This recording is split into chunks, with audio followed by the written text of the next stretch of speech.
والصلاة والسلام على عباده الذين اصطفى خصوصا على أفضلهم وخاتم النبيين محمد الأمين وعلى آله وصحبه أجمعين. أما بعد فأعوذ بالله من الشيطان الرجيم. بسم الله الرحمن الرحيم. الحمد لله رب العالمين الرحمن الرحيم مالك يوم الدين إياك نعبد وإياك نستعين اهدنا الصراط المستقيم صراط الذين أنعمت عليهم غير المغضوب عليهم ولا الضالين آمين. رب اشرح لي صدري ويسر لي امري واحلل عقدة من لساني يفقهوا قولي. اللهم ربنا الهمنا رشدنا واعذنا من شرور انفسنا. اللهم ارنا الحق حقا وارزقنا اتباعه وارنا الباطل باطلا وارزقنا اجتنابه. اللهم ربنا يسر لنا امورنا كلها واتمم لنا بالخير وتقبل منا فإنك خير المتقبلين آمین یا رب العالمین. معزز حاضرین اور محترم خواتین، ہم اللہ کے نام سے اس سال کی نماز تراویح کے ساتھ دورہ ترجمہ قرآن کا آغاز کر رہے ہیں. اس سے پہلے میں عرض کر چکا ہوں کہ اب میری عمر بھی کافی ہو چکی ہے. قمری حساب سے 68 برس مکمل ہو چکے ہیں اور مختلف قسم کے عوارض بھی مجھے لاحق ہیں، اور بہت سے احباب نے اور رفقاء نے مشورہ دیا تھا کہ میں اتنا بڑا بوجھ اپنے ذمے نہ لوں، لیکن میں نے خالصتاً توکلاً علی اللہ اس کی ہمت کی، اس کا ارادہ کیا. اس کے لیے اہتمام بھی خصوصاً ہوا ہے. مجھے اندازہ ہے کہ اب میرے خیالات کی جو رو ہے وہ اب اتنی تیز نہیں ہے جتنی کبھی ہوا کرتی تھی. کراس ریفرنسز بھی جو ہیں قرآن حکیم کے وہ اتنے مستحضر نہیں ہیں جتنے کبھی ہوتے تھے، بلکہ واقعہ یہ ہے کہ میری زبان بھی بعض اوقات لڑکھڑاتی ہے، اس لیے کہ مجھے جو ادویات استعمال کرنی پڑتی ہیں ان کا اعصاب پر بھی اثر ہوتا ہے، اور جو ہمارے اعضائے رئیسہ ہیں ان پر بھی اثر ہوتا ہے. بہرحال ان سب کے علی الرغم اللہ کا نام لے کر آغاز کر رہے ہیں. میری انتہائی نگارش یہی ہے، تیرے نام سے ابتدا کر رہا ہوں. ابھی میں نے سورہ فاتحہ کی تلاوت کی اور آپ نے سماعت فرمائی. یہ سورہ مبارکہ مصحف کے اعتبار سے تو پہلی سورت ہے ہی، سب کو معلوم ہے، لیکن یہ بھی نوٹ کر لیجئے کہ یہ نزول کے اعتبار سے بھی سب سے پہلی مکمل سورت جو حضور پر نازل ہوئی وہ یہی ہے. اس سے قبل متفرق آیات نازل ہوئی. 5 آیتیں سورہ علق کے آغاز میں، کچھ آیتیں سورہ قلم یا سورہ نون کے آغاز میں، کچھ آیتیں سورہ مزمل کی ابتدا کی، کچھ آیتیں سورہ مدثر کے آغاز کی. 5ویں وحی تقریباً اس پر اجماع ہے کہ یہ سورۃ الفاتحہ کی ہے، اور یہ مکمل سورت ہے جو حضور پر نازل ہوئی. سورۃ الفاتحہ کے معنی ہوئے افتتاحی سورت. فتح یفتح کے معنی ہے کھولنا. مفتاح کنجی کو کہتے ہیں، چابی کو. تو یہ اوپننگ سورہ آف دی قرآن، قرآن حکیم کی افتتاحی سورت. ویسے جیسا کہ میں تعارف قرآن کے ضمن میں عرض کر چکا ہوں، عربوں کا یہ مزاج تھا کہ جس چیز سے انہیں خصوصی محبت ہوتی تھی اس کے بہت سے نام رکھتے تھے.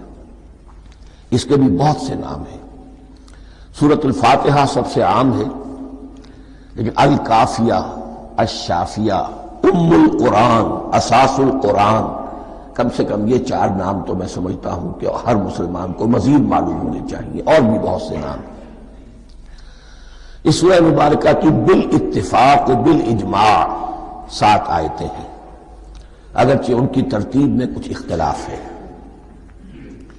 ایک رائے یہ رائے امام شافعی کی بھی ہے اور بصرہ کے جو قراء تھے ان کی بھی ہے کہ آیت بسم اللہ بھی سورہ فاتحہ میں شامل ہے، اس کا جز ہے، وہ اس کو شامل کر کے پھر 7 آیتیں بناتے ہیں، تو آخری جنہیں ہم 2 آیتیں سمجھتے ہیں صراط الذین انعمت علیہم غیر المغضوب علیہم ولا الضالین، وہ ان کے نزدیک ایک آیت ہے، تو گویا کہ نتیجہ یہ نکلا کہ آیتوں کی تعداد 7 ہی رہتی ہے۔ امام ابو حنیفہ رحمۃ اللہ علیہ کا موقف اور کوفے کے جو قراء تھے ان کا بھی موقف یہ ہے کہ آیت بسم اللہ نہ سورہ فاتحہ کا جز ہے نہ کسی اور سورت کا جز ہے، سوائے ایک مقام پر جہاں حضرت سلیمان علیہ السلام کا خط جو ہے نقل ہوا ہے، جنہوں نے ملکہ سما کو لکھا تھا انہ من سلیمان و انہ بسم اللہ الرحمن الرحیم، تو قرآن کے متن میں صرف اسی جگہ پر یہ آیت شامل سمجھتے ہیں، باقی یہ صرف علامت کے طور پر کہ یہاں سے ایک نئی سورت شروع ہو رہی ہے درج کی گئی ہے۔ اس سورہ مبارکہ کو الصلاح قرار دیا گیا ایک حدیث میں، اس کا جو اسلوب ہے وہ دعا کا ہے، اور دعا کے ساتھ اس کی جو مناسبت ہے اور پھر اسی کی وجہ سے ہماری نماز کا یہ جزو لا ینفک بنا دیا گیا، بلکہ ایک حدیث جو میں آپ کو سناؤں گا اس میں اسی کو نماز قرار دیا گیا، الصلاح یہی ہے۔ ویسے وہ حدیث مبارک موجود ہے من لم یقرأ بفاتحۃ الکتاب لا صلاۃ لمن لم یقرأ بفاتحۃ الکتاب، جو شخص سورہ فاتحہ کی تلاوت نہیں کرتا اس کی کوئی نماز نہیں۔ اس کے حوالے سے بھی ہمارے ہاں 2 مسلک ہیں، ذکر صرف اس لیے کر رہا ہوں کہ آپ کے علم میں ہو، ان میں کوئی بنیادی فرق نہیں ہے، کسی بھی ایک رائے کا انسان قائل اور حامل ہو سکتا ہے بغیر اس کے کہ دوسرے کو بالکل غلط قرار دے، بلکہ یہ کہ اس کے لیے بھی گنجائش اپنے ذہن میں اور اپنے دل میں رکھے۔ تو ایک رائے یہ ہے کہ یہ میں کیا عرض کر رہا تھا کوئی بھول گیا ہوں،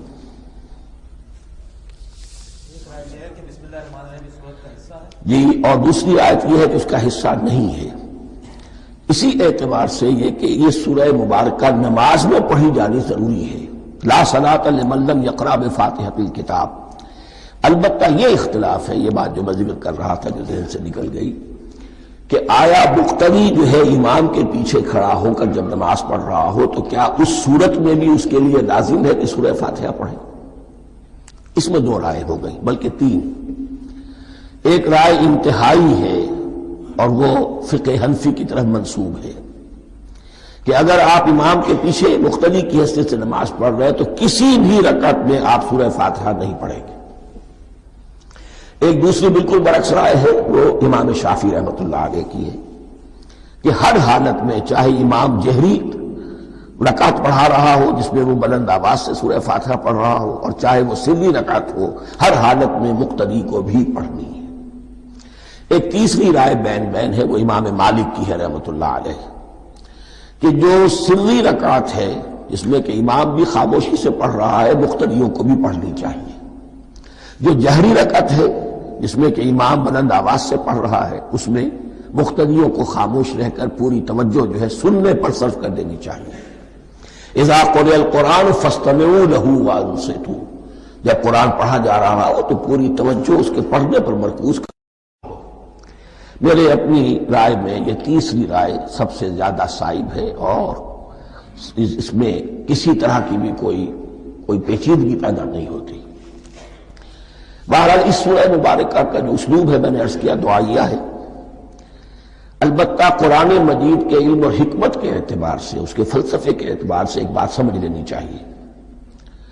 قرآن کا فلسفہ یہ ہے کہ بنیادی ہدایت ہر انسان کے دل میں موجود ہے، بالقوہ، پوٹینشلی۔ یہ جو قرآن مجید یا اللہ کی کتابیں نازل ہوتی ہیں یہ انہیں ایکٹیویٹ کرتی ہیں، وہ اندر کی جو ڈورمنٹ کانشسنس ہے، خوابیدہ شعور جو ہے اسے بیدار کر کے اور پھر یہ کہ اسے اجاگر کرتی ہیں۔ ہر سلیم الفطرت انسان اور سلیم العقل انسان، 2 سلامتی شرط ہیں، سلیم الفطرت، نیچر پرورٹڈ نہ ہو، فطرت مسخ نہ ہو گئی ہو، عقل سلیم ہو، ان دونوں چیزوں کا نتیجہ یہ نکلتا ہے کہ وہ انسان از خود بغیر کسی وحی کی رہنمائی کے، بغیر کسی نبی کی تعلیم کے سے استفادہ کیے ہوئے از خود بھی کچھ حقائق تک پہنچ جاتا ہے۔ اور وہ حقائق کیا ہے؟ نمبر ایک یہ کہ اس کائنات کا ایک خالق ہے، وہ ایک ہے، اور وہ تمام صفات کمال سے متصف ہے۔ نمبر دو یہ کہ انسان کی زندگی صرف یہ زندگی نہیں ہے، بلکہ ایک اور زندگی ہے کہ جس میں اس زندگی کے اعمال کے نتائج برآمد ہوں گے۔ یہ دو باتیں، اس کی زیادہ وضاحت کے ساتھ جو ہے اس کا تذکرہ آئے گا سورہ لقمان میں، جہاں حضرت لقمان کی شخصیت کا تذکرہ ہے۔ لیکن یہاں صرف یہ بات سمجھ لیجئے کہ قرآن کا فلسفہ یہ ہے کہ ہر انسان میں، ہر فرد نوع بشر میں جو اپنی ولادت کے وقت مسلم ہوتا ہے، حضور کی حدیث ہے کل مولود یولد علی الفطرہ ابواہ یحودانہ او ینصرانہ او یمجسانہ، ہر بچہ نوع انسانی کا فطرت اسلام پر پیدا ہوتا ہے، وہ فطرت کے اندر وہ ہدایت ودیت ہے۔ اب اگر وہ فطرت بس نہیں ہوئی اور عقل جو ہے وہ صحیح رخ پر کام کر رہی ہے تو ان دو حقائق تک وہ انسان خود پہنچ جائے گا۔ لیکن ان دونوں حقائق تک پہنچنے کے بعد اب وہ دست بستہ دعا کرے گا کہ اے رب اب مزید ہدایت تو مجھے عطا فرما۔ ایک تو یہ کہ میں کیا کروں کیا نہ کروں، میری عقل اس میں ٹھوکر کھا سکتی ہے، میں کسی اچھی چیز کو بری سمجھ سکتا ہوں، کسی بری کو اچھی سمجھ سکتا ہوں، تو مجھے صحیح راستہ، صحیح راہ ہدایت پر چلا۔ یہ دعا ہے جو انسان کرتا ہے جبکہ وہ ایمان باللہ اور ایمان بالآخرہ تک خود پہنچ چکا ہوتا ہے، اور یہ سمجھتا ہے کہ صحیح زندگی کا رخ یہی ہے کہ جس رب کو میں نے پہچانا ہے کہ وہ اس کائنات کا خالق ہے اور مالک ہے اور رب ہے، میں اس کی بندگی کروں، اس کی اطاعت کروں، اس کا حکم مانوں، اس کے راستے پر چلوں۔ لیکن وہ راستہ کون سا ہے؟ اس کے لیے پھر دست بدعا ہوتا ہے کہ پروردگار تو میری رہنمائی فرما۔ یہ مقام ہے کہ جہاں آپ سمجھ لیجئے اپنے آپ کو بھی آج اس جگہ پر تصور کرتے ہوئے پھر اس سورہ مبارکہ کو پڑھیے کہ آپ اس مقام پر اللہ کے فضل و کرم سے پہنچ چکے ہیں کہ اللہ کو آپ نے پہچان لیا اور اس کی توحید کو جان لیا، اس کی جملہ صفات کمال سے آپ واقف ہو گئے۔ آپ یہ بھی جان گئے کہ بڑھ کر اس کے حضور میں حاضر ہونا ہے اور وہ حساب کتاب لے گا۔ پھر آپ نے یہ عہد بھی کر لیا کہ اب زندگی گزارنی ہے اس رب کی بندگی میں، اسی کی فرما برداری میں۔ اب یہاں کھڑے ہو کر آپ پوچھتے ہیں کہ اللہ مجھے وہ تفصیلی ہدایت عطا فرما، ایسا نہ ہو کہ کبھی میں کسی راستے پر چلتا ہوا کسی پگڈنڈی پر مڑ جاؤں اور وہ تھوڑی سی جو ڈیویشن ہو میرے راستے کی وہ میری عاقبت کو برباد کر دے۔ یک لحظہ غافل گشتبو صد سال راہم دور شد، اس لیے کہ ہوتا یہی ہے سیدھے راستے سے ذرا سی کوئی پگڈنڈی جو ہے تھوڑے سے اینگل پر نکلی ہے، لیکن جب چلتے جائیں گے آپ تو جتنا آگے بڑھیں گے اس پر، اس راہ صراط مستقیم سے آپ اتنے ہی زیادہ دور ہوتے چلے جائیں گے۔ یہ ہے قرآن مجید کی حکمت اور فلسفے کے اعتبار سے اس سورہ مبارکہ کا مقام۔ اب آئیے ہم بسم اللہ کرتے ہیں۔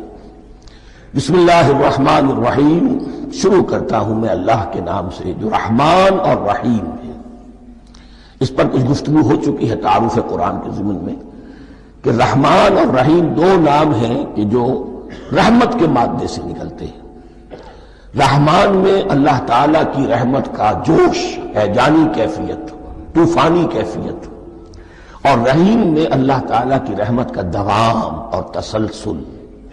یہ دونوں کیفیات اللہ کی رحمت میں بیک وقت موجود ہیں، جس کا ہم تصور نہیں کر سکتے۔ ہم سمندر کو دیکھتے ہیں، متلاطم سمندر ہے، اس میں ہیجان ہے، طوفان ہے۔ دریا کو دیکھتے ہیں کہ وہ سکون کے ساتھ چل رہا ہے، خاموشی سے چل رہا ہے، بہہ رہا ہے، بس تسلسل کے ساتھ بہہ رہا ہے۔ ہم ان دونوں کیفیات کو علیحدہ علیحدہ دیکھتے ہیں تو ہمارا ذہن ان دونوں کو بیک وقت اس کا تصور نہیں کر سکتا، تخیل ممکن نہیں۔ لیکن اللہ کی رحمت کی یہ دونوں شانیں مستقلاً ہر وقت موجود ہے، بیک وقت، اسی لیے ان دونوں کے درمیان کہیں حرف عطف نہیں آئے گا۔ بسم اللہ الرحمن الرحیم، الحمدللہ رب العالمین۔ کل حمد، اور حمد کو ذہن میں رکھ لیجئے، حمد مساوی ہے تعریف جمع شکر۔ عام طور پر ترجموں میں ایک لفظ لایا جاتا ہے، کل تعریف اللہ کے لیے، یہ کافی نہیں ہے۔ تعریف آپ کسی شے کی کر سکتے ہیں جس میں کوئی حسن ہے، خوبی ہے، کسی بھی اعتبار سے، خواہ آپ کو اس کے حسن و خوبی سے کوئی فائدہ حاصل نہیں ہو رہا۔ ایک پھول ہے، بہت خوبصورت ہے، بس ٹھیک ہے، خوبصورت ہے، آپ نے کہا، تعریف کر دی۔ شکر کرتے ہیں آپ اس شے کا جس سے آپ کو کوئی فائدہ پہنچا ہو، استفادہ ہوا ہو، آپ کی کوئی ضرورت پوری ہوئی ہو، آپ کی کوئی مشکل دفع ہوئی ہو۔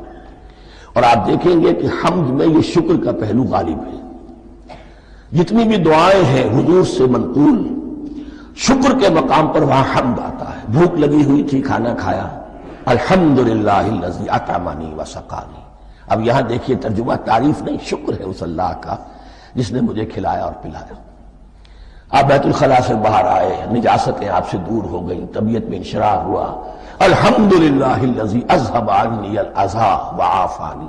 وہ شکر ہے اس اللہ کا جس نے اذیت بخش چیزیں مجھ سے دور کر دیں اور مجھے عافیت بخشی۔ تو یہ الحمدللہ رب العالمین، اللہ تعالیٰ کا حسن و کمال اور حسن و جمال اپنی جگہ بھی اس انتہا کا ہے کہ جتنی تعریف اس کا حق ہے ہم کر ہی نہیں سکتے، لیکن اس کے احسانات اور انعامات ہم پر اتنے ہیں کہ ہم ان کو بھی گن نہیں سکتے۔ لہذا ایک ہی احساء ہم نے کر دیا الف لام کے ساتھ، الحمدللہ رب العالمین۔ تمام تعریفیں اور کل شکر اللہ کے لیے ہیں کہ جو تمام جہانوں کا پروردگار ہے، رب ہے، مالک ہے۔ رب میں ایک مفہوم ہوتا ہے ربوبیت کا، اور اس میں مفہوم شامل ہوتا ہے تربیت کا، ربیانی صغیرہ۔ تو مالک ہونا اور تربیت دینا، آپ جس شے کے مالک ہوں گے آپ چاہیں گے اس میں بڑھوتری ہو، اس میں اضافہ ہو، وہ نشو و نما پائے۔ تو یہ دونوں چیزیں آپس میں ایک دوسرے کا جڑی ہوئی ہیں، پروردگار بھی اور مالک بھی۔ عام طور پر عربی میں رب کا لفظ مالک کے لیے آتا ہے، رب البیت، رب الدار، رب المال۔ تو معلوم وہاں پر ظاہر بات ہے کہ اس سے مراد کیا ہے؟ مال والا، گھر والا، گھر کا مالک۔ تو کل شکر اور کل تعریف اس اللہ کے لیے ہے جو تمام جہانوں کا مالک بھی ہے اور پروردگار بھی ہے۔ الرحمن الرحیم، رحمان ہے اور رحیم ہے۔ اب دوبارہ اس کی میں وضاحت نہیں کروں گا۔ مالک یوم الدین، یوم دین کا مختار مطلق ہے۔ دین عربی زبان میں کہتے ہیں بدلے کو، دناہم کما دانو کما تدینو تو دانو، یہ کہاوت ہے۔ جیسے اردو میں ہم کہتے ہیں جیسا کرو گے ویسا بھرو گے، کما تدینو تو دانو، تو یہ ہے بدلہ۔ اس کا بنیادی مفہوم جو ہے وہ بدلہ ہے۔ تو بدلے کا ایک دن ہے جس دن فیصلہ ہوگا کہ کون کیا کما کر لایا ہے، اسے کیا بدلہ ملنا چاہیے۔ آیا اس کا برائیوں کا پلڑا بھاری ہے کہ اسے سزا ملنی چاہیے، یا اس کے حسنات اور نیکیوں کا پلڑا بھاری ہے کہ اسے جزا ملنی چاہیے، اس کا انعام اور اکرام کے ساتھ معاملہ کیا جانا چاہیے۔ وہ ایک دن ہے، اسے ہم یوم القیامہ کہتے ہیں۔ اور لیکن اصل بات جو یہاں کہی گئی، یعنی ایک جملے میں تین باتوں کا اعتراف ہو رہا ہے۔ بعث بعد الموت، ایک دن آئے گا کہ ہم مرنے کے بعد تمام انسان اٹھا لیے جائیں گے، پھر حساب و کتاب، پھر اللہ کے ہاں حاضری ہوگی اور حساب کتاب ہوگا۔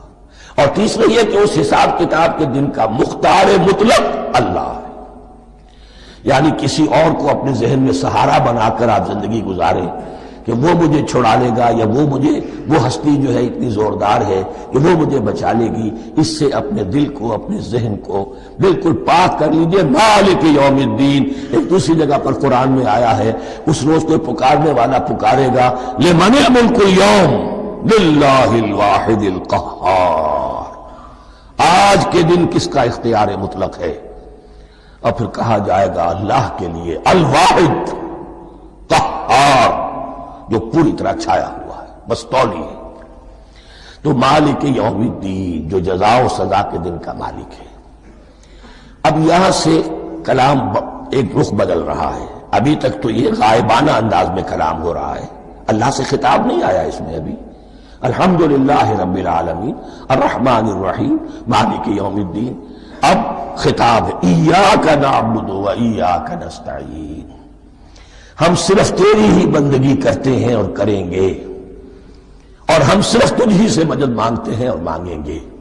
یہ ترجمہ میں کیوں کر رہا ہوں کہ یہ فعل مضارع ہے۔ عربی زبان میں فعل مضارع حال اور مستقبل دونوں کو کور کرتا ہے۔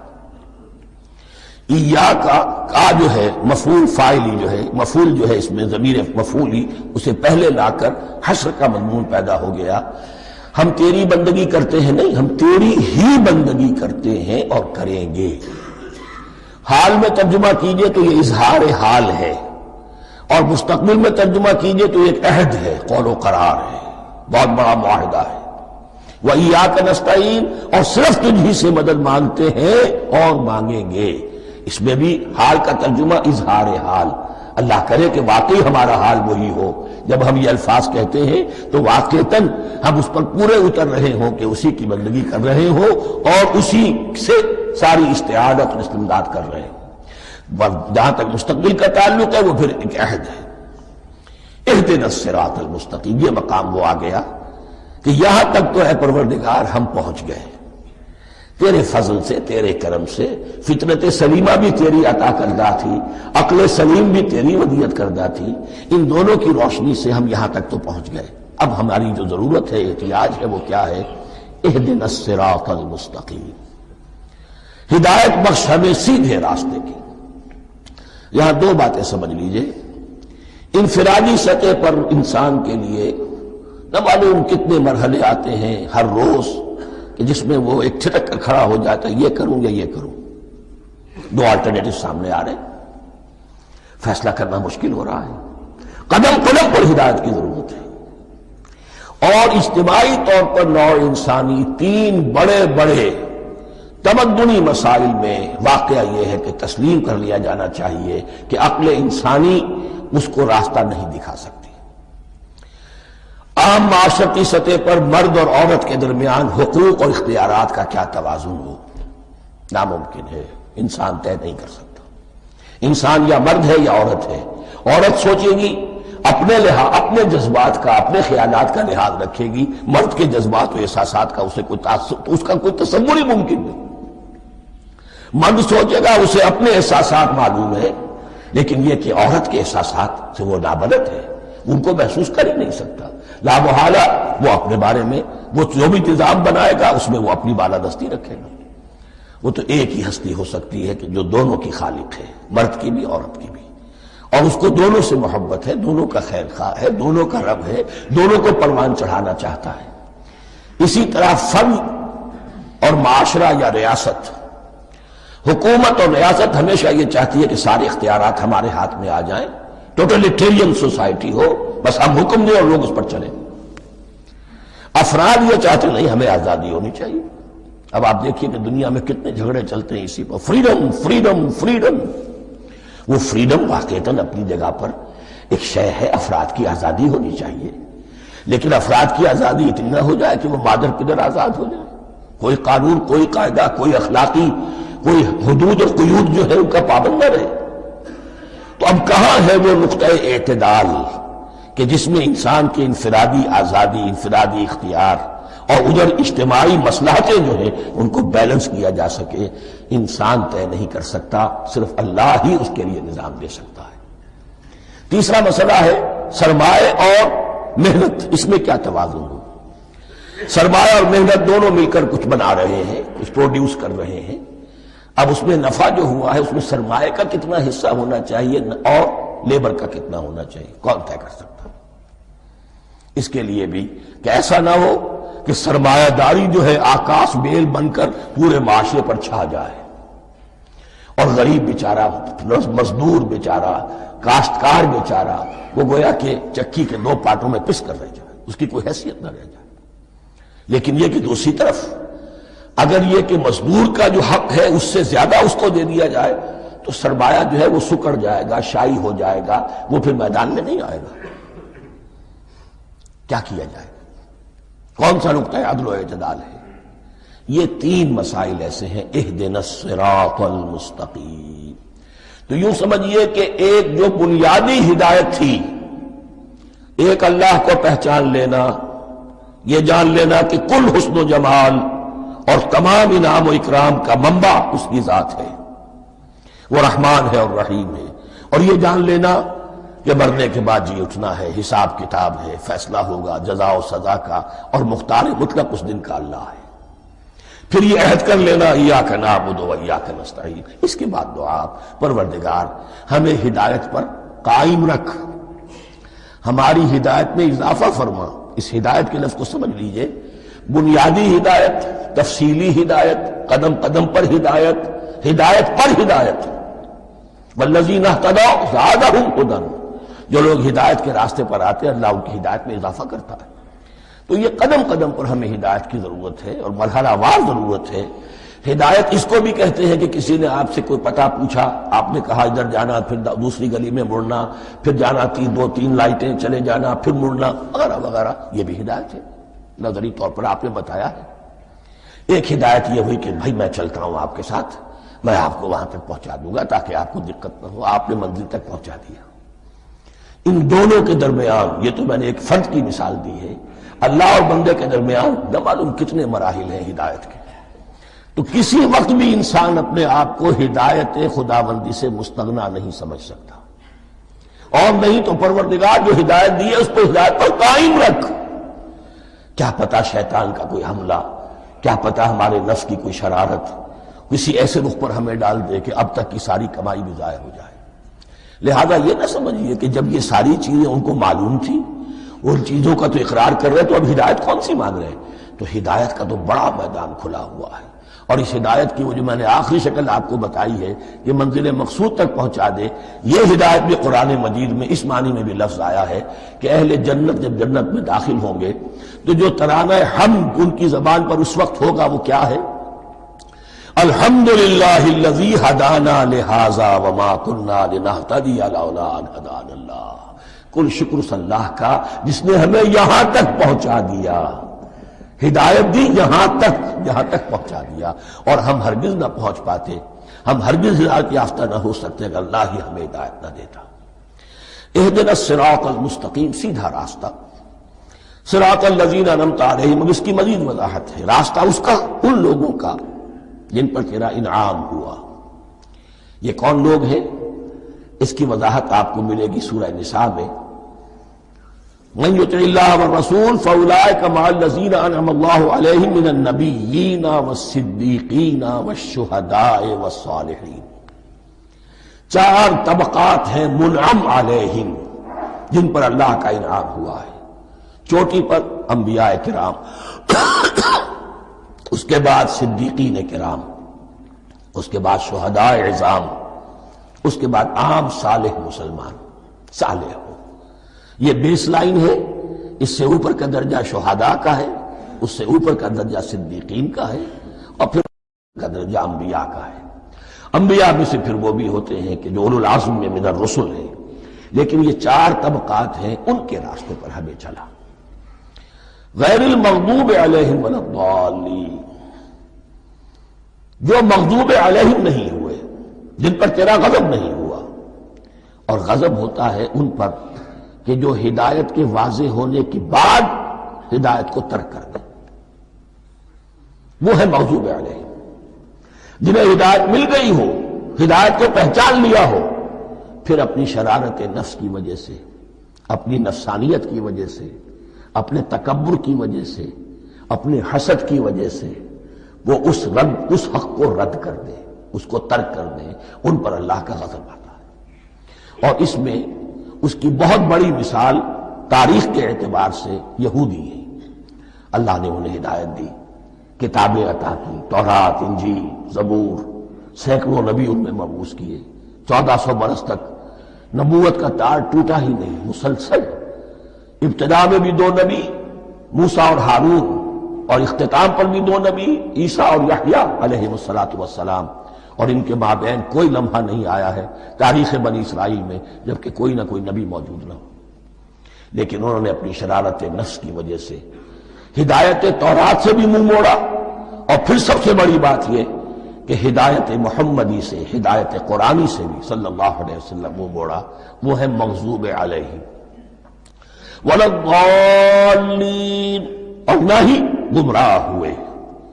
یہ لفظ جو آتا ہے عربی زبان میں گمراہ کا بھی ہے اور تلاش حق میں بھٹکنے والے کا بھی ہے۔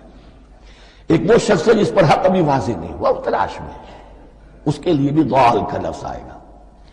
اسی طرح کوئی شخص کسی کے عشق اور محبت میں ایسا ہو جائے، دیوانہ ہو جائے، اس کو بھی ضال کہتے ہیں، یعنی اس کے اوپر جذبات کا اتنا غلبہ ہو گیا ہے کسی کی محبت اور عشق کی بنا پر۔ تو حضور کے لیے یہ لفظ آیا ہے وَوَجَدَكَ ضَالًّا فَهَدَىٰ، اور یہ تو سورۃ الضحیٰ ہے، اکثر بیشتر لوگوں کو یاد ہوگی۔ تو یہ جو ضال کا لفظ ہے اس میں سمجھ لیجئے ضروری نہیں ہے کہ وہ گمراہ ہو، بلکہ وہ بھی کہ جو ابھی راہ ہدایت کی طلب میں اس کے حصول کے لیے اس کی تلاش میں کوشاں ہے، اور وہ بھی کہ جو کسی مغالطے کی وجہ سے حق سے منحرف ہو جائے۔ یہ بھی جان لیجئے کہ ایک ہے بدنیتی، تکبر، حسد، حق کو جان کر پہچان کر رد کر دینا یا چھوڑ دینا یا ترک کر دینا، ایک ہے کسی غلطی میں، کسی جذبات کے اندر آ کر، کسی غلو کے اندر مبتلا ہو کر اور حق سے منحرف ہو جانا۔ اس کی جو سب سے بڑی مثال ہے وہ نصارہ ہے، عیسائی ہے۔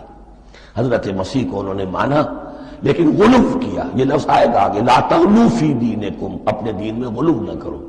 جیسے ہمارے ہاں بھی بعض لوگ ہیں جو حضور صلی اللہ علیہ وسلم کی تعریف میں، حضور صلی اللہ علیہ وسلم کے ساتھ اپنی محبت کے اظہار میں غلو کر جاتے ہیں۔ یہ انتہا درجے کو ہو گیا تھا حضرت مسیح علیہ السلام کے ماننے والوں میں، اور اس کی بنا پر انہوں نے تثلیث کا عقیدہ ایجاد کر لیا اور حضرت مسیح علیہ السلام کو اللہ کا بیٹا بنا دیا۔ تو اس کی سب سے بڑی مثال ضالین کی اس اعتبار سے کہ ہدایت پانے کے بعد کسی بدنیتی سے نہیں بلکہ کسی اچھے جذبے میں غلو کی وجہ سے رسول سے محبت کرنا تو اچھا جذبہ ہے، لیکن یہ محبت بھی ایک حد میں رہنی چاہیے۔ غلو کرے گی تو ظاہر بات ہے کہ اس کے بعد وہ گمراہی کی طرف لے جائے گی۔ یہ ہے اس سورہ مبارکہ کا ترجمہ، اور اس کے بعد آخر میں آمین کہنا یہ مسنون بھی ہے، کہنا چاہیے۔ البتہ اختلاف یہاں بھی صرف اتنا ہے کہ نماز میں جب آپ امام کے ساتھ ہیں، وہ اگر جہری قرات کر رہا ہے تو آیا اس کے بعد آپ کو بھی بالجہر کہنا ہے آمین یا نہیں کہنا، یہ اختلاف ہے، ان میں کوئی فرق واقع نہیں ہوتا۔ یہ چیز متفق علیہ کہ کہنا ہے آمین، بلکہ یہ آمین تو یہودیوں میں ہے، یہ آمین جو ہے یہ عیسائیوں میں بھی ہے۔ ان کی بھی جو لارڈس پریئر ہے اس کے بعد آمین، وہ آمین کہتے ہیں، وہ فرق، وہ لفظ ایک ہی ہے، اس لیے کہ عبرانی زبان اور عربی زبان یا تو ہم یہ کہہ سکتے ہیں کہ دونوں بہنیں ہیں، کوئی ایک مشترک زبان تھی ان کی ماں جس کی یہ دو بیٹیاں ہیں، اور یا یہ کہنا پڑے گا کہ عربی زبان کی ماں جو ہے وہ عبرانی زبان ہے۔ بہرحال بڑا قریبی رشتہ عربی کا اور عبرانی کا ہے، اس اعتبار سے وہ آمین۔ اب آپ کو معلوم ہے ہم السلام علیکم وہ کہتے ہیں، وہ سلام کہتے ہیں، فرق کیا ہے؟ وہ تو تلفظ کا فرق ہے۔ اسی طریقے سے اور بہت سے الفاظ ہیں، میں بعد میں بتا۔ اب میں اس سورہ مبارکہ کے بارے میں خاص حدیث آپ کو سنانا چاہتا ہوں، اور اسی سے در حقیقت جو امام ابو حنیفہ کا موقف ہے رحمۃ اللہ علیہ، اس کی حقانیت مزید مبرہن ہو جائے گی۔ یعنی کیا کہ آیت بسم اللہ سورہ فاتحہ کا جز نہیں ہے، سورہ فاتحہ الحمدللہ رب العالمین سے شروع ہوتی ہے۔ وہ میں آپ کو بتانا بھول گیا کہ جن کے نزدیک یہ سورت کا جز ہے وہ پھر جہری قرات میں بسم اللہ الرحمن بھی بلند آواز سے کہیں گے، اور جن کے نزدیک یہ سورہ فاتحہ کا جز نہیں ہے وہ نہیں کہیں گے، وہ الحمدللہ رب العالمین سے قرات کریں گے۔ تو کوئی فرق نہیں ہے بنیادی۔ یہ حدیث جو ہے یہ مسلم شریف میں ہے اور حدیث قدسی ہے، اس کے راوی حضرت ابو ہریرہ ہے رضی اللہ تعالی عنہ، اور اس حدیث نے اس سورت کے مضامین کا نہایت عمدہ تجزیہ کر دیا ہے۔ حدیث کے الفاظ سن لیجئے، قسمت الصلاۃ بینی و بین عبدی نصفین۔ اللہ تعالیٰ فرما رہے ہیں، حدیث قدسی ہے، میں نے نماز کو، صلاۃ کو اپنے اور اپنے بندے کے درمیان آدھا آدھا تقسیم کر لیا، فنصفها لی ونصفها لعبدی، اس کا نصف جو ہے وہ میرے لیے ہے اور نصف جو ہے وہ میرے بندے کے لیے ہے، ولعبدی ما سأل، اور جو میرے بندے نے مانگا میں اسے دوں گا، میرا وعدہ ہے یا میں نے اسے دیا۔ اس کے بعد اس کی تفصیل آتی ہے، اذا قال العبد، جب بندہ کہتا ہے الحمدللہ رب العالمین، قال اللہ حمدنی عبدی، جب بندہ کہتا ہے الحمدللہ رب العالمین، اللہ فرماتا ہے میرے بندے نے میری حمد کی۔ وَإِذَا قَالَ الرَّحْمَٰنِ الرَّحِيمِ قَالَ اللَّهُ اثْنَىٰ عَلَيَّ عَبْدِي، جب بندہ کہتا ہے الرحمن الرحیم، اللہ فرماتا ہے میرے بندے نے میری ثنا کی۔ وَإِذَا قَالَ مَالِكِ يَوْمِ الدِّينِ قال اللہ تعالی مجدنی عبدی، میرے بندے نے میری تمجید بیان کی، میری بزرگی بیان کی۔ اب یہ تین آیتیں ہو گئیں، تینوں میں اللہ کی حمد ہے، ثنا ہے، تمجید ہے۔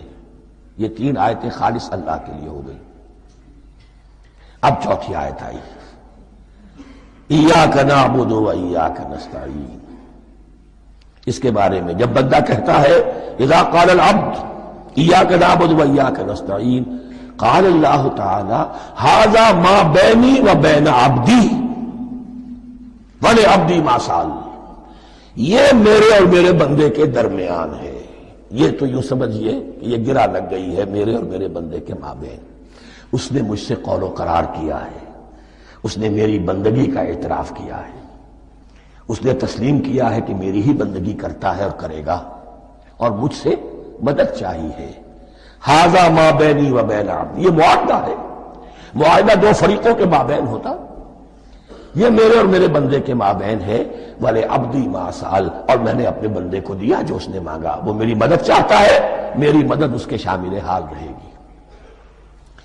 فَإِذَا قَالَ، اور جب بندہ کہتا ہے اهْدِنَا الصِّرَاطَ الْمُسْتَقِيمَ صِرَاطَ الَّذِينَ أَنْعَمْتَ عَلَيْهِمْ غَيْرِ الْمَغْضُوبِ عَلَيْهِمْ وَلَا الضَّالِّينَ، قال اللہ تعالی ھذا لعبدی ولعبدی ما سأل۔ یہ تین آیتیں یہ میرے بندے کے لیے، اهْدِنَا الصِّرَاطَ الْمُسْتَقِيمَ، اسی صراط مستقیم کی وضاحت ہے مثبت، صراط الذین انعمت علیہم، اسی صراط المستقیم کی وضاحت ہے منفی انداز میں، غیر المغضوب علیہم ولا الضالین۔ یہ سب میرے بندے کے لیے ہے، اور میں نے اپنے بندے کو دیا جو اس نے مانگا۔ اس کو میں نے ایک مرتبہ یہ ترازو کی شکل میں اس کو لکھوایا تھا۔ دیکھیے یہ ایاک نعبد و ایاک نستعین، یہ ہے وہ ترازی کی وہ ڈنڈی۔ واو جو ہے ایاک نعبد و ایاک نستعین، واو جو ہے گویا کہ وہ مٹھ ہے جس سے کہ ترازو کو پکڑا جاتا ہے۔ ادھر ایک پلڑا ہے جس کی تین آیتیں ہیں، الحمدللہ رب العالمین الرحمن الرحیم مالک یوم الدین۔ اس کا نتیجہ کیا نکلا؟ ایاک نعبد۔ آپ نے شاید یہ سنا بھی ہو ایک بہت ہی عمدہ قرات کا جو ریکارڈ ہے قاری عبدالباسط عبدالصمد کا، وہ یہیں سے چل کر سورہ فاتحہ کی قرات کر کے ایاک نعبد پر آ کر رکتا ہے۔ الحمدللہ رب العالمین الرحمن الرحیم مالک یوم الدین ایاک نعبد۔ گویا کہ یہاں یہ صورت بالکل ہاف ہو گئی ہے۔ تین آیتوں میں اللہ کی حمد ہے، ثنا ہے، تمجید ہے، جس کا نتیجہ ہم تیری ہی بندگی کرتے ہیں، تیری ہی اطاعت کریں گے۔ لیکن اب اس کے بعد سوال ایاک نستعین، اسی کی جو استعانت کیا درکار ہے ہمیں؟ ہدایت۔ ہدایت سب سے بڑی استعانت ہے، ہدایت ہی تو سب سے بڑی مدد ہے۔ اهدنا الصراط المستقیم صراط الذین انعمت علیہم غیر المغضوب علیہم ولا الضالین۔ یہ ایاک نستعین کے حکم کے ساتھ یہ تین آیتیں آ گئیں، اهدنا الصراط المستقیم صراط الذین انعمت علیہم غیر المغضوب علیہم ولا الضالین۔ قسمت الصلاة بینی و بین عبدی نصفین فنصفها لی ونصفها لعبدی ولعبدی ما سأل۔ اللہ تعالیٰ اس سورہ فاتحہ کا جو اصل مفہوم ہے وہ بھی ہمارے ذہنوں پر، ہمارے شعور کی سطح پر اسے اجاگر کیے رکھے، ہمیں توفیق دے کہ جب بھی پڑھیں، جب بھی سنیں تو وہ کیفیت اگر ہو جائے۔ اس لیے کہ ایک حدیث ہے کہ الصلاۃ معراج المومنین، نماز تو اہل ایمان کے حق میں معراج کے درجے میں ہے۔ اس حوالے سے ہم یہ سمجھ سکتے ہیں کہ کوئی وقت ایسا آ سکتا ہے کہ انسان کو واقعتاً، روح انسانی واقعتاً اللہ کے یہ جواب سنے۔ انہونی بات نہیں ہے یہ، ہوتا ہے خطاب آخر، اٹھتا ہے حجاب آخر، کرتے ہیں خطاب آخر، یہ تو ہوتا ہے۔ مخاطبہ الہی، یہ تو میں نے عرض کیا کہ ثابت ہے، مخاطبہ، محادث اور تحدیث اللہ بندوں سے کلام کرتا ہے۔ اب آئیے بسم اللہ الرحمن الرحیم، اب یہ سورہ بقرہ شروع ہو رہی ہے۔ سورۃ البقرہ جو 286 آیات پر مشتمل ہے، تقریباً 2.5 پاروں پر پھیلی ہوئی ہے۔ ہر شخص جانتا ہے کہ یہ قرآن حکیم کی حجم کے اعتبار سے سب سے بڑی سورت ہے، لیکن یہ معاملہ صرف حجم کا نہیں ہے۔ نبی اکرم صلی اللہ علیہ وسلم نے اسے سنام القرآن قرار دیا ہے۔ آپ نے فرمایا لکل شیء سنام، ہر چیز کی ایک چوٹی ہوتی ہے، جیسے اونٹ کا کوہان ہوتا ہے۔ وسلام القرآن البقرہ، سلام القرآن، قرآن کی چوٹی جو ہے وہ سورۃ البقرہ ہے۔ یہ نوٹ کر لیجئے جو میں نے کل آپ کو جو مختلف مکی اور مدنی صورتوں کے گروپوں کے بارے میں بتایا تھا کہ یہاں سے اب پہلی منزل بھی شروع ہو رہی ہے اور پہلا گروپ بھی شروع ہو رہا ہے، اور اس کے ساتھ جو اگلی صورت آئے گی وہ اس کا جوڑا ہے، سورہ آل عمران، جس کی سب سے نمایاں علامت یہ نوٹ کیجئے، یہ بھی الف لام میم سے شروع ہوئی، اگلی بھی الف لام میم سے شروع ہوگی۔ اس کے بعد دو صورتیں مدنی اور ہیں، لیکن ان دونوں میں نہ حروف مقطعات ہے نہ کوئی اور تمہیدی کلام ہے، براہ راست خطاب سورہ نساء میں یا ایھا الناس اور سورہ مائدہ میں یا ایھا الذین آمنوا، کوئی تمہیدی بات نہیں، کوئی حروف مقطعات نہیں، براہ راست خطاب۔ وہ ایک جوڑا ہے سورہ نساء اور سورہ مائدہ، اور یہ ایک جوڑا ہے سورہ بقرہ اور سورہ آل عمران۔ سورہ بقرہ اور سورہ آل عمران کو نبی اکرم صلی اللہ علیہ وسلم نے الزہراوین بھی قرار دیا ہے۔ زہرا کہتے ہیں بڑی روشن چیز کو، یہ حضرت فاطمہ رضی اللہ تعالی عنہا کے نام کے ساتھ آتا ہے، فاطمۃ الزہراء، تو زہرا بہت روشن دمکتی ہوئی شے۔ الزہراوین، یہ دو نہایت دمکتی ہوئی صورتیں ہیں جو قیامت کے دن دو بدلیوں کی شکل میں ظاہر ہوں گی، حضور نے فرمایا، اور جو لوگ ان صورتوں سے محبت کرتے تھے ان پر سایہ کریں گی۔ اللہم ربنا اجعلنا منہم، ہمیں اللہ تعالیٰ ان میں شامل فرما دے۔ اس سورہ مبارکہ کو دو حصوں میں تقسیم سمجھیے۔ ویسے تو یہ کہ رکوع آئیں گے، پارے بھی بدلیں گے اس میں، لیکن حصے دو ہیں۔ پہلے حصے میں اصل روح سخن سابقہ امت مسلمہ سے ہے، یہود سے، بنی اسرائیل سے۔ دوسرے حصے میں اصل خطاب موجودہ امت مسلمہ سے ہے، امت محمد سے صلی اللہ علیہ وسلم۔ پہلے حصے میں 18 رکوع ہیں لیکن آیات 152 ہیں، دوسرے حصے میں 22 رکوع ہیں لیکن آیات 134 ہیں۔ گویا کہ اس سے آپ کو توازن نظر آئے گا کہ اگرچہ ادھر رکوع کی تعداد کم ہے 18 لیکن آیات کی تعداد زیادہ ہے 152، دوسرے حصے میں رکوعوں کی تعداد زیادہ ہے 22 لیکن آیات کی تعداد 134۔ اسی لیے اس کا ایک نام میں نے تجویز کیا ہے، وہ اس لیے تاکہ کچھ حقائق آپ کے ذہنوں میں ان ناموں کے حوالے سے بھی انشاءاللہ محفوظ ہو جائیں گے۔ سورۃ الامتین، دو امتوں کی سورت، اس لیے کہ تقریباً نصف اس کی ساری بحث جو ہے، مرکزی بحث، وہ سابقہ امت مسلمہ بنی اسرائیل، اور دوسرا نصف اس میں سارا خطاب وہ ہے موجودہ امت مسلمہ یعنی امت محمد صلی اللہ علیہ وسلم۔ اس کا جو پہلے 18 رکوع ہے یا پہلا حصہ ہے، اس کے اندر ڈویژن فردر ہوگی ورٹیکل، عمودی، پہلے 4 رکوع، پھر 10 رکوع، پھر 4 رکوع۔ لیکن جو 22 رکوع ہیں دوسرے حصے کے، دوسرے نصف کے، اس میں ڈویژن جو ہے جو ہاریزونٹل ہے، وہ افقی تقسیم ہے، عمودی نہیں، افقی۔ وہ میں بعد میں بیان کروں گا جب ہم وہاں پہنچ جائیں گے۔ ان کو پہلے سمجھ لیجئے، اس پہلے حصے کی جو تقسیم میں نے کی ہے، پہلے 4 رکوع، پھر 10 رکوع اور پھر 4 رکوع۔ پہلے 4 رکوع یوں سمجھیے کہ پورے قرآن مجید کے لیے اس کی حکمت اور فلسفے کا جو حصہ مکی قرآن میں بیان ہو چکا تھا اس کا خلاصہ ہے۔ جب یہ سورت نازل ہو رہی ہے تو یہ تو مدینہ میں حضور تشریف لا چکے ہیں، 12-13 سال جو ہے گزر چکے ہیں، اور ان 12-13 سالوں کے دوران 2/3 قرآن نازل ہو چکا ہے۔ اس میں جو بھی حکمت، فلسفہ اور بنیادی دعوت، یہ جو چیزیں مکی قرآن میں بیان ہوئی، ان کا خلاصہ نچوڑ نکال کر یہاں 4 رکوعوں میں رکھ دیا گیا۔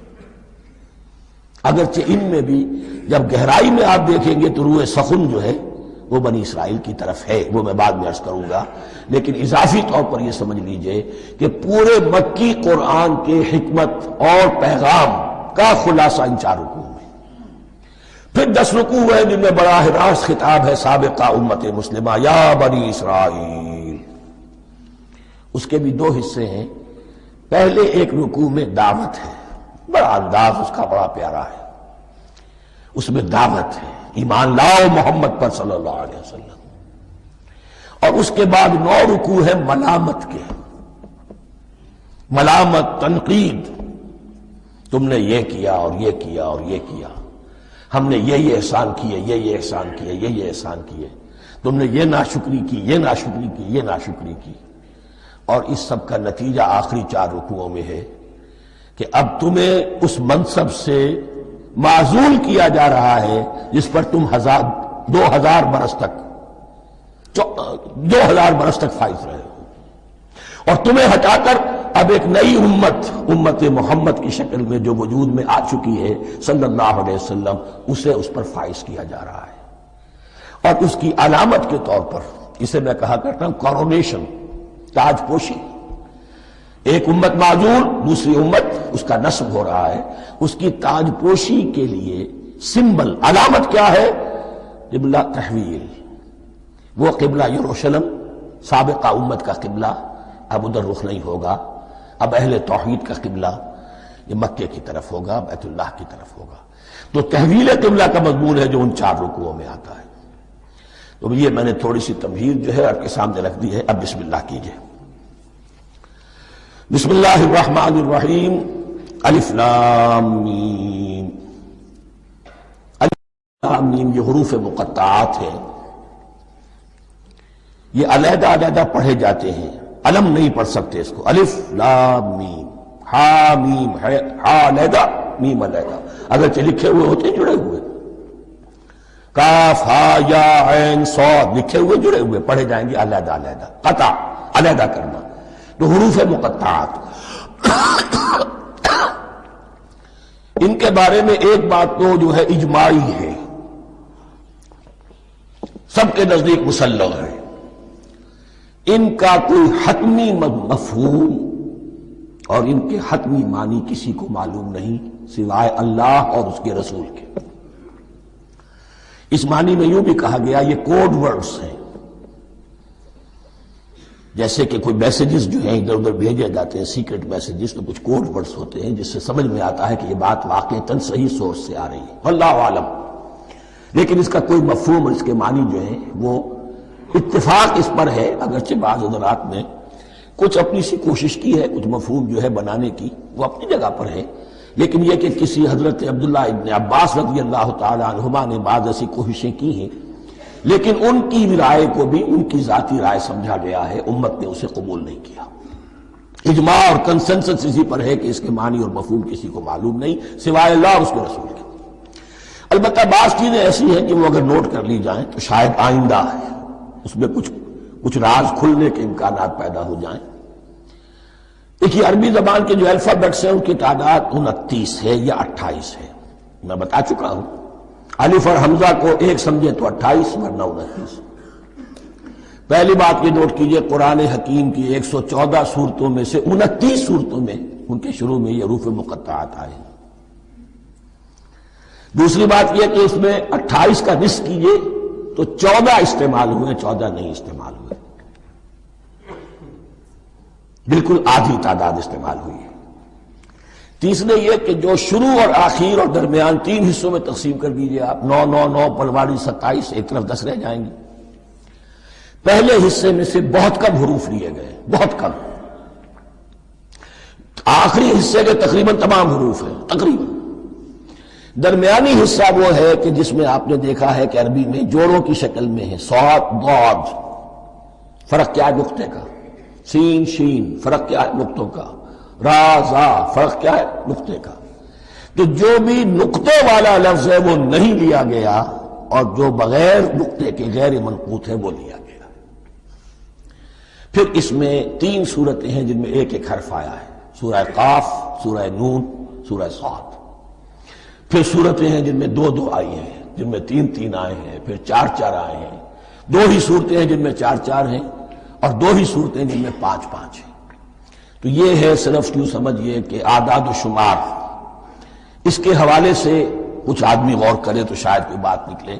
باقی وہ مثال میں آپ کو بتا دیتا ہوں کہ حضرت عبداللہ ابن عباس نے ایک رائے ظاہر کی کہ الف لام میم در حقیقت ایک جملے کا خلاصہ ہے، انا اللہ اعلم۔ پہلا لفظ انا، اس کا الف لے لیا، درمیانی لفظ اللہ، اس کا درمیانی لام لے لیا، تیسرا لفظ اعلم، یہ آخری لفظ ہے، آخری حرف میم لے لیا، انا اللہ اعلم، میں اللہ جانتا ہوں، واللہ اعلم، واقعتاً اللہ ہی جانتا ہے۔ یہ حضرت عبداللہ ابن عباس کی رائے ہے، لیکن اگرچہ انہیں حبر الامت مانا گیا ہے، لیکن یہ کہ ان کی اس رائے کو بھی اکثر و بیشتر مفسرین نے قبول نہیں کیا۔ اب جو پہلے 2 رکوع ہیں اس سورہ بقرہ کے، ان کے بارے میں تعویل عام اور تعویل خاص کا ایک بڑا بنیادی فرق ہے جو نوٹ کر لینا چاہیے۔ جس وقت یہ صورت نازل ہو رہی ہے، میں عرض کر چکا ہوں کہ 12 سال ہو چکے تھے حضور کو اپنا فریضہ نبوت و رسالت ادا کرتے ہوئے۔ ایک جماعت اچھی بھلی تیار ہو چکی تھی جنہوں نے حضور کی دعوت پر لبیک کہا، ایمان لائے اور آپ کی تعلیمات پر عمل کیا۔ وہ ایک گروہ موجود تھا، یہ ابو بکر ہے، یہ عمر ہے، یہ عثمان ہے، یہ طلحہ ہے، یہ زبیر ہے، یہ عبد الرحمن ابن عوف ہے، یہ مصعب بن عمیر ہے، دیکھ لو۔ اور ایک گروہ وہ تھا کہ جو حق کو جان کر پہچان کر محض اپنی ضد اور ہٹ درمی کی باعث وہ کفر پر آ گیا تھا۔ اور اب ایک تیسرا گروہ پیدا ہو رہا تھا مدینے میں آ کر، وہ ابھی ایمبریونک سٹیج میں ہے، کہ جو داعی ہے، مدعی ہے کہ ہم مانتے ہیں لیکن حقیقت میں نہیں مانتے۔